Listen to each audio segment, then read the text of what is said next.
जो भारत की प्रेरणा भूमि रही है, ये बंगाल की भूमि आज से नहीं, सैकड़ों वर्षों से भारत की प्रेरणा भूमि थी। ये प्रेरणा भूमि, जिस भूमि ने भारत को राष्ट्रगान जन गण मन के रूप में श्री रविंद्रनाथ ठाकुर की कृति के माध्यम से पूरे देश को एक राष्ट्रगान दिया। ये बंगाल की भूमि है जिसने भारत को राष्ट्रगीत वंदे मातरम दिया। और यह वर्ष अत्यंत पवित्र है। यह वर्ष वंदे मातरम के 150 वर्ष पूर्ण होने के वर्ष हैं। और वंदे मातरम के गीत ने भारत की आजादी को एक मंत्र दिया था। और वंदे मातरम के 150 वर्ष पूर्ण होने पर बंगाल की धरती टीएमसी की अराजकता से मुक्त होने का आह्वान भी आप सबसे करने के लिए आई है। ये वही धरती है जिसने एक से बढ़कर एक आध्यात्मिक साधक दिए। ये वही धरा है जिस तरह से रामकृष्ण परमहंस ने अपनी आध्यात्मिक ऊंचाइयों की परचम दुनिया को दिखाई थी। ये वही तरह है जहां पर साधना के साथ साथ राष्ट्रवाद एक साथ काम कर सकता है। स्वामी प्रणवानंद जी महाराज ने इसी पावन धरा से दीक्षा पूरे भारत में अपने सन्यासियों को दी थी। ये वही तरह है जिसने स्वामी विवेकानंद भारत को दिया। और स्वामी विवेकानंद ने वैश्विक मंचों पर कहा था, गर्व से कहो हम हिंदू हैं। यह एहसास किसी ने कराया था, स्वामी विवेकानंद ने कराया था। बहन और भाइयों, याद करिए खुदीराम बोस ने जहां हंसते हंसते देश की आजादी के लिए फांसी के फंदों को चूमा हो, जिस तरह ने देश की आजादी के लिए नेताजी सुभाष चंद्र बोस और अरविंद घोष जैसे राष्ट्रवादी चिंतक दिए हो, जुझारू नेतृत्व दिए हो, तो मुझे खून दो मैं तुम्हें आजादी दूंगा, इसका उद्घोष नेताजी सुभाष चंद्र बोस ने दिया था। बंगाल की धरती ने नेताजी को भारत को दिया था। और याद करिए, भारतीय जनसंघ के संस्थापक अध्यक्ष डॉक्टर श्यामा प्रसाद मुखर्जी, एक देश में दो प्रधान, दो विधान, दो निशान नहीं चलेंगे का घोष करने वाले डॉक्टर श्यामा प्रसाद मुखर्जी बंगाल की देन थी। और बंगाल के कारण आज भारत के अंदर जो आतंकवादी, जो उग्रवादी कश्मीर को पृथक मान्यता देने के लिए कांग्रेस की कुछ चालों के कारण भारत की एकता और अखंडता को चुनौती दे रहे थे, डॉक्टर श्यामा प्रसाद मुखर्जी के उस संकल्प को आज भारत के प्रधानमंत्री श्री नरेंद्र मोदी जी के नेतृत्व में उस सपने को जो कभी बंगाल के सपूत डॉक्टर श्यामा प्रसाद मुखर्जी ने देखा था, उस सपने को साकार करने का काम आज के यशस्वी प्रधानमंत्री श्री नरेंद्र मोदी जी के नेतृत्व में आज पूरा हुआ है। कश्मीर में धारा 370 समाप्त हुई। कश्मीर में भारत का कानून वैसे ही लागू होता है जैसे बंगाल, बिहार और यूपी के अंदर लागू होता है। बहनों और भाइयों, मैं तो आप सबसे इस बात की अपील करने के लिए आया हूं कि जो लोग पिछले 15 वर्षों से बंगाल को पहचान के संकट के दौर से गुजार दिए हो, जिन्होंने बंगाल को टेरर का, माफिया राज का पर आम जनमानस के सामने, नौजवानों के सामने, बेटी और बहनों के सामने एक भय का माहौल पैदा किया है। इनके कारण माफिया पैदा हुए हैं, सैंड माफिया, कोल माफिया, लैंड माफिया। ये माफिया प्रवृत्ति, ये बीजेपी इसको समाप्त करेगी, बीजेपी का संकल्प है। और जो जनता के लिए मोदी जी पैसा भेजते हैं दिल्ली से, ये टीएमसी के गुंडे जो पैसा हजम कर जाते हैं। बहनों और भाइयों, आज मैं कहने के लिए आया हूं आपसे यही, जो अराजकता आपको यहां देखने को मिलती है, जो भय का वातावरण है, जो दंगे हैं, जो माफिया राज है, सैंड माफिया और कोल माफिया का वर्चस्व दिखाई देता है, जो विकास के पैसे में कटमनी और करप्शन की भेंट चढ़ जाता है, इससे इसी प्रकार की बुरी स्थिति आज से 9 वर्ष पहले उत्तर प्रदेश की भी थी।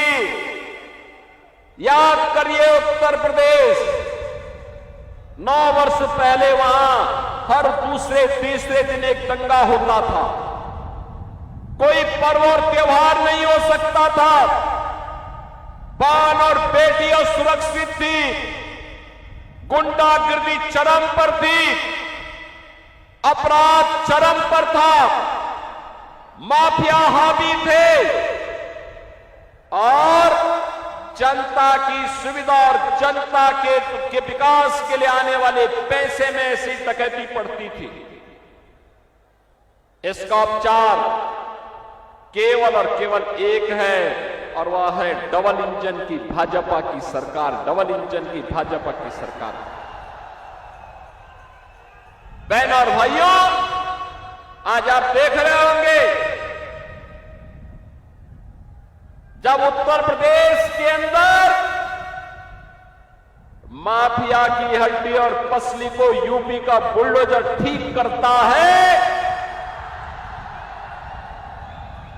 और उसकी संपत्ति को अपने कब्जे में लेकर के गरीबों का आवास बनाती है, तो माफिया राज समाप्त हो जाता है।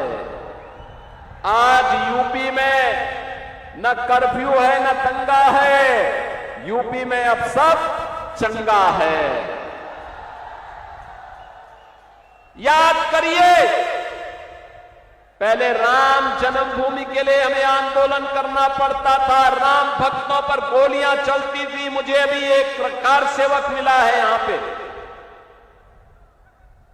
और राम भक्त कह रहा था कि मुझ पर 1990 में टीएमसी की ही पार्टनर पार्टी समाजवादी पार्टी ने गोलियां चलवाई थी, इनकी सरकार में गोलियां चली थी। ऐसे यूपी में भी जैसे ममता दीदी को राम नाम से चिढ़ है, दुर्गा पूजा से चिढ़ है, ऐसे ही यूपी में भी चिढ़ होती थी। और डबल इंजन की सरकार आई। अब अयोध्या में भगवान राम का दुनिया का सबसे बड़ा मंदिर बनकर के खड़ा हो गया है। क्या कांग्रेस रोक पाई? क्या समाजवादी पार्टी रोक पाई? क्या टीएमसी रोक पाएगी? इसकी गारंटी केवल और केवल मोदी जी की ही गारंटी हो सकती है। मोदी है तो मुमकिन है। ये गारंटी केवल बीजेपी दे सकती है। कि दंगा नहीं होगा, कर्फ्यू नहीं लगेगा, लेकिन गौ माता को कटने नहीं देंगे और हिंदुओं को बंटने नहीं देंगे। मैं तो आपसे कहने के लिए आया हूं, ये बंगाल कभी भारत की कल्चरल कैपिटल के रूप में पूरे देश को दिशा देती थी। पहले कांग्रेस ने, फिर कम्युनिस्टों ने और 15 वर्षों से टीएमसी ने पहचान का संकट खड़ा किया है। अब एक कल्चरल कैपिटल नहीं, अब तो इन्होंने इसको क्राइम कैपिटल बना करके आपके सामने पहचान का संकट खड़ा किया है। याद करिए, बंगाल आजादी के बाद विकास के पथ पर आगे चल रहा था, देश की अर्थव्यवस्था का ग्रोथ इंजन था। उस समय बंगाल भारत की आवश्यकताओं की पूर्ति करता था, उद्योग धंधे थे। एक इकोनॉमिक लीडर के रूप में बंगाल की तूती बोलती थी। नौजवानों के लिए नौकरी भी थी तो रोजगार भी था। अन्नदाता किसान प्रसन्न था। मछली उत्पादन तेजी के साथ बढ़ रहा था। चावल का उत्पादन भी बंगाल के अंदर तेजी के साथ बढ़ रहा था। लेकिन पहले कांग्रेस ने, फिर वामपंथ ने और 15 वर्षों में टीएमसी ने इसको भ्रष्टाचार का, भय का, अराजकता का एक केंद्र बना करके आज चावल का उत्पादन घट रहा है। मछली उत्पादन का काम कम हुआ है। यहां के संसाधनों पर माफिया हावी हो रहे हैं। नौजवान के लिए नौकरी और रोजगार गायब। किसान प्लान करने के लिए मजबूर है क्योंकि उसको उसकी उपज का दाम नहीं मिल पाता है। यूपी के अंदर आलू का दाम 15 से 16 रुपया किलो मिल रहा है और बंगाल में 1 से 1.5 रुपया मात्र मिल पा रहा है। इतना अंतर है। बहनों और भाइयों, आज मैं आप सबसे यही कहने के लिए आया हूं। मैं आपसे एक ही बात कहने के लिए आया हूं। आप चिंता मत करिए। टीएमसी के गुंडे क्या कह रहे हैं, भयभीत मत होइए। कोई माफिया क्या कह रहा है, उससे भयभीत होने की आवश्यकता नहीं। कोई मौलाना क्या पक रहा है, उससे चिंता करने की आवश्यकता नहीं। आने दीजिए डबल इंजन की बीजेपी की सरकार को। ये सभी आपकी चाटुकारिता करते हुए दिखाई देंगे। आपके लिए बंगाल की सड़कों पर झाड़ू लगाते हुए दिखाई देंगे ये सभी लोग। और इसलिए चिंता करने की आवश्यकता नहीं। देखो ना, यूपी में कितना परिवर्तन हो गया। वहां किसी सड़क पे कोई नमाज नहीं पढ़ सकता, नहीं पढ़ सकता।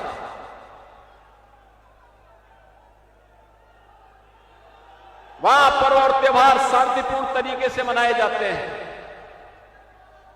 कोई अराजकता नहीं, कोई गुंडागर्दी नहीं। हर बेटी और बहन को सुरक्षा की गारंटी है। लेकिन बंगाल में धड़ल्ले से गौ कसी होती है, गौ हत्या होती है, गौ तस्करी होती है। पर्व और त्योहार के पहले उपद्रव हो जाते हैं। और इसीलिए बहनों और भाइयों, इसकी गारंटी, सुरक्षा की गारंटी, समृद्धि की गारंटी आने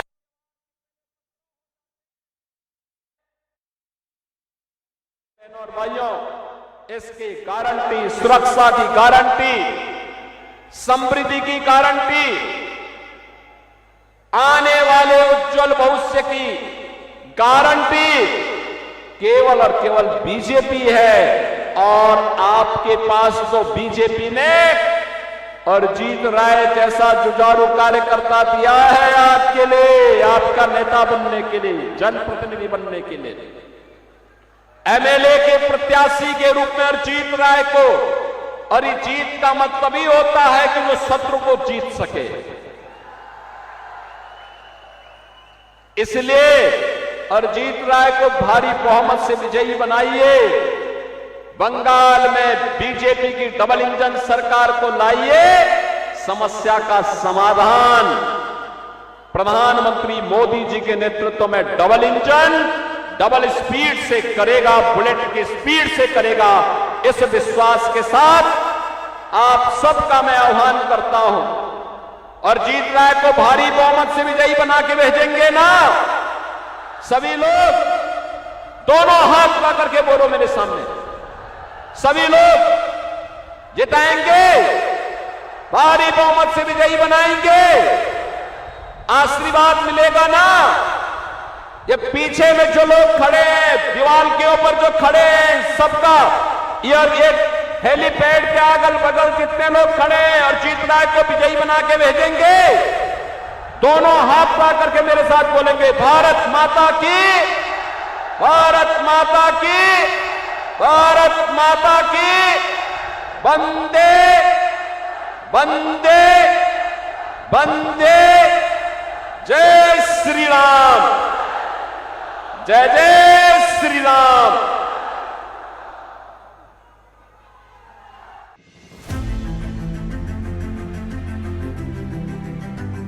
नए भारत का नया